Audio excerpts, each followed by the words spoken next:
Hi there, my name is Lesedi and I am super excited to be back. So it's obviously the end of the year. I mean, it's November already. So it's time to start introspecting. Like, who have we become over the whole year? I mean, we've been through so much from January to November now.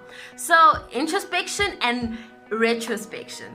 And that is what inspired the 5-part series that I'm gonna be having. So literally, this is part 1 of 5. And each time I'm gonna ask questions that are confrontational. So if you feel kind of offended, I am sorry, but these are things that we really have to work through. These are things that we can't avoid, as uncomfortable as they are.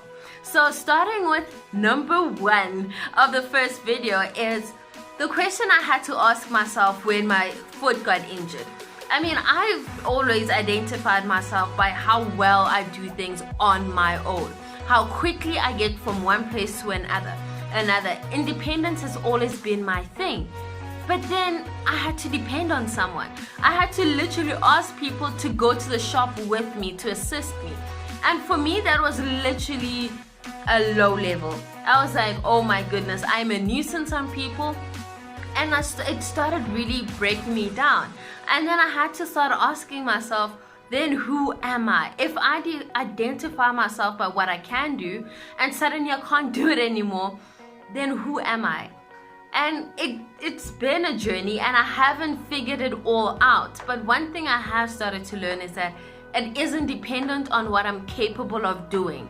Because it actually led me to a lot of problems because I was so independent and I identified myself as being the person who can get things done quickly and on my own.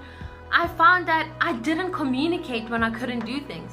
I found it tough to actually confront the fact that I can't do something. So someone would give me a task and it would be impossible to fulfill it. But because I didn't want to disappoint, and because I said I am the one who can do things, I wouldn't communicate. And it would blow up in my face. And by the time I spoke up about it, it was too late. And I almost got fired for it. And I almost lost a lot of things because of it.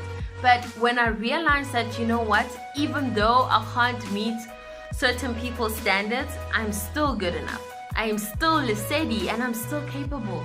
God said He knitted us in our mother's wombs. Like literally before He formed us, He knew us. So He knew my pitfalls. He knew everything that would go terribly, terribly wrong. But He still chose me. He still loves me. And that means I am worth more than someone's approval, someone's thumbs up. And I'm worth more than what someone doubts or expects from me. And so I want to leave you with a task. So for this week, ask yourself the same question. Identify areas where, let's say, you are always depending on. That's what defines you. And start asking yourself, what if you can't do it? What if it doesn't work out? Who will you be then? Until next time with part 2 of 5. Peace and love.